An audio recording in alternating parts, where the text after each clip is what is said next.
Donc, un petit mot sur les coûts d'utilisation des outils de l'exploitation sur laquelle nous sommes aujourd'hui, donc des outils de Jérôme qui possèdent finalement la panoplie presque complète, hein, avec la RC-Tri, la houe rotative, la bineuse à guidage automatique et par l'intermédiaire de l'Acuma, un accès à l'essimeuse. Donc, je vous rappelle un petit peu la particularité pardon, de ces outils de désherbage mécanique, c'est qu'on a une utilisation annuelle qui est plutôt aléatoire en fonction d'un certain nombre de choses, en fonction des conditions pédoclimatiques, elles sont favorables ou défavorables, de la situation rencontrée en matière de pression des adventices, et puis surtout de la stratégie adoptée par le chef d'exploitation.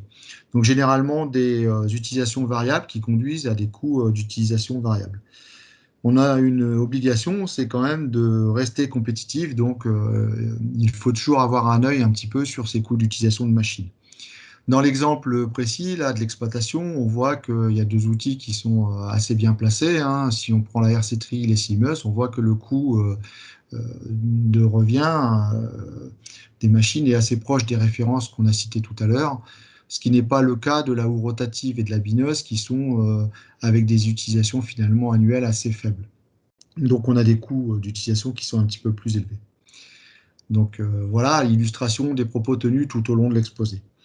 Une chose à préciser quand même, c'est que, et qu'il ne faut pas oublier, c'est que ces outils-là intègrent parfaitement les politiques actuelles de réduction des produits phytosanitaires. Ça veut dire en clair que vous pouvez prétendre à un certain nombre d'aides ou de subventions.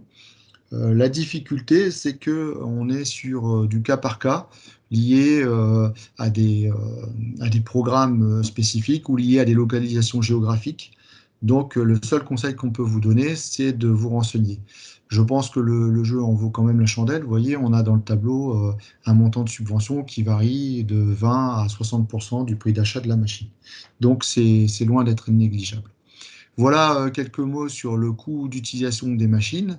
Ensuite, le coût d'utilisation des machines, c'est guère suffisant. Ce qui est intéressant, c'est aussi de regarder le coût de chantier. Donc voilà le dernier document qui établit les coûts de chantier.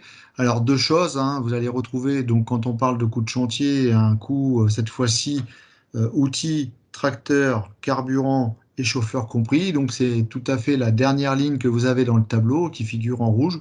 Vous allez retrouver vos outils d'intervention précoce, vos outils d'intervention complémentaire et vos outils de rattrapage. Et puis la gamme d'outils passant de la RC-Tri à la houe rotative, rotoétrie, bineuse à dents simple, bineuse à guidage automatique et simeuse. La particularité de ce tableau-là, c'est que ces cours ont été établis à partir des JAP. Qu'est-ce que le JAP? C'est le jour agronomiquement praticable. C'est-à-dire que pour le poste météo d'Auxerre, on a tenu compte des conditions pédoclimatiques et de la possibilité ou non de passer l'outil. Donc les utilisations que vous avez dans ce tableau-là sont des utilisations qui sont permises par les conditions pédoclimatiques. Bien sûr, il faut encore croiser ça avec la situation rencontrée, l'enherbement, j'ai besoin de le faire ou j'ai pas besoin de le faire, et puis aussi la stratégie que vous avez. Mais globalement, ce sont des hectares qui sont faisables compte tenu de la météo. Donc ça vous donne un certain nombre de repères, un coût de passage RC Tri, c'est environ 12 euros de l'hectare. Si je regarde le coût de passage d'une bineuse, on est plutôt aux alentours de 30 euros de l'hectare. Ce qui est intéressant, la deuxième chose, et c'est là-dessus que je terminerai, c'est qu'on peut payer cher une machine. C'est le cas de la bineuse à dents à guidage automatique, hein. Vous voyez, on est à près de 30 000 euros par rapport à une bineuse à dents classique où on est plutôt aux alentours de 10 000 euros. Mais au final, si on fait la surface qui est possible de faire en fonction de, encore une fois, de la météo, on s'aperçoit que finalement le coût de chantier peut être identique. On arrive pour les deux bineuses à environ 30 euros de l'hectare. À savoir que une machine qui coûte cher, mais qui va peut-être plus vite, peut être davantage rentabilisée et au final, finalement, on a le même coût de chantier. Donc ça, c'est important à prendre en compte. Le coût d'utilisation d'une machine, c'est important, mais il faut aller voir ce qui se passe au chantier. Derrière la machine, il y a l'organisation, il y a le débit de chantier, etc., qui peuvent faire varier les choses. Donc voilà l'ensemble des informations que je voulais vous livrer aujourd'hui. Donc encore une fois, à conditions particulières, je vous redis que je me tiens à votre disposition pour toutes les questions qui restent en suspens. Et surtout, n'hésitez pas à vous rapprocher de mes collègues pour avoir mes coordonnées. Voilà.